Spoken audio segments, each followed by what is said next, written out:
Hi, this is Dr. Thomas Moshiri with Arizona Pain. I'm an interventional pain and spine physician, and I'm here to answer some of the commonly asked questions about some of the procedures that we do and some of the services that we offer. So, who is a good candidate for a medial branch block? A medial branch block essentially is blocking the specific nerves that innervate the joints in the spine. So, any patient that has arthritis of those joints or has pain with movement, especially side to side or flexion or extension sometimes, can be a good candidate for a medial branch block.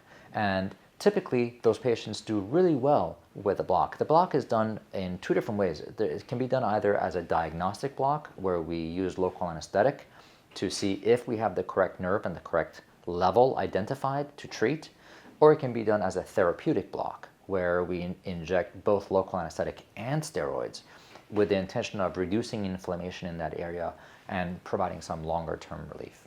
So what are the benefits of medial branch blocks as compared to other treatments? A medial branch block is a very specific procedure for a specific problem. And that specific problem is typically arthritis or tightening of the joints around the spine. There really isn't any other competing procedure or competing therapy that does what a medial branch block does.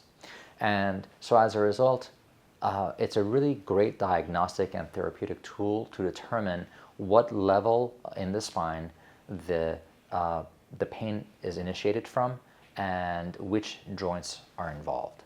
Once we can isolate that specific area, then we can do further treatment to provide more long-term relief.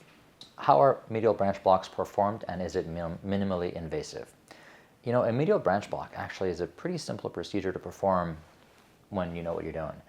Typically what happens is we have patients come in and they come into a procedure room just like this, and we have them lay on the table, belly down. We clean up their skin on the back. We use fluoroscopy, which is essentially X-ray, live X-ray, to pinpoint the joints and the place that we need to place our needles.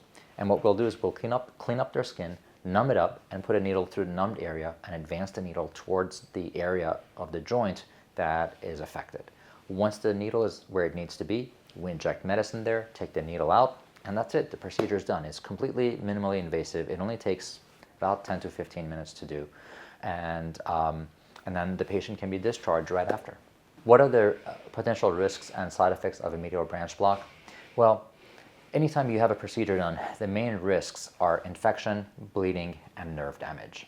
And we take every step we can to minimize those risks. So to minimize the risk of infection, when we are doing a procedure, we use sterile technique and we clean up the patient's skin and make sure everything is sterile before we start the procedure.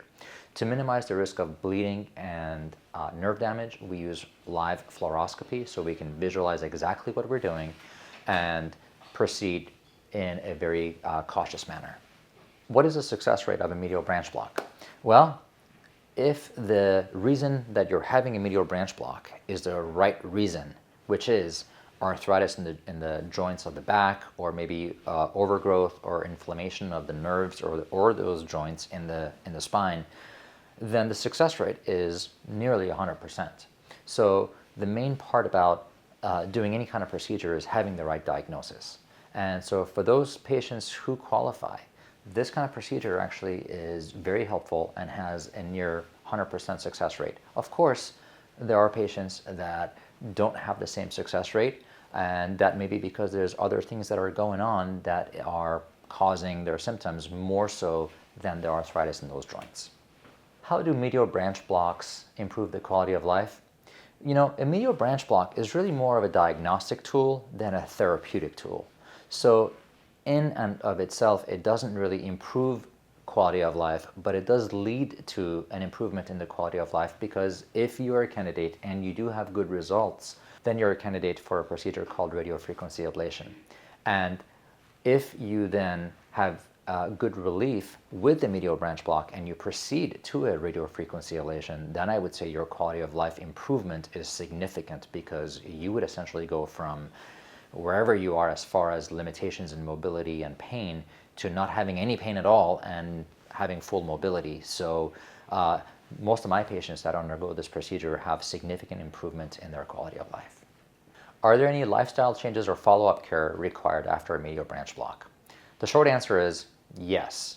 A medial branch block is really a diagnostic tool. So typically when a patient undergoes that procedure, we follow up with essentially a pain diary. It's basically a piece of paper where they mark how much pain relief they had and how long it lasted. Then when they come in for a follow-up, we have asked them to bring that with them to the follow-up so that they can show us how they did. And that tells us if we were treating the right level, the right side, and the right nerve. And so there is some follow-up needed after such a procedure. And typically after the patient undergoes this procedure, they have significant relief short-term because it is a diagnostic tool. But that diagnostic tool then leads us to a better understanding of what we need to treat to get more of a permanent result. Can a medial branch block be combined with other treatments? The short answer is theoretically it can. However, if you're undergoing several treatments at the same time, it kind of muddies the water. You don't really know which one is the one that's working. So typically when we see a patient that has multiple issues, we'll address the thing that's bothering them the most first, and then once we have that treated, then we move on to other things that are also bothering them. So theoretically, yes, you could, but because a medial branch block is really more of a diagnostic tool rather than a therapeutic tool, we want to have clean results. So we typically only do one thing at a time before we move on to something else. Let me give you an idea of what one of my patients went through when they came to me with back pain that was worsened with side-to-side movement and was really as a result of arthritis in the joints of the spine. So I saw this patient, this is about a few months ago, and I recommended that the patient undergo a medial branch block. They agreed, and we moved forward with a diagnostic medial branch block. They did really well with the block. They had almost 100% pain relief. And so once we were able to isolate the area that was the root of their pain, we moved forward with a procedure which is called radiofrequency ablation, which is essentially burning the nerves that innervate those joints. These are sensory nerves, not motor nerves, so they don't affect your ability to move or anything like that, but they do provide significant pain relief. And this individual was then able, post-procedure, and once they had recovered, they were able to get back to their normal life and be functional and be able to go out and go play golf and be able to play with their grandkids. And this is just an example of one of thousands of patients that we see on a regular basis that have significant lifestyle changes as a result of treating the root cause of their pain.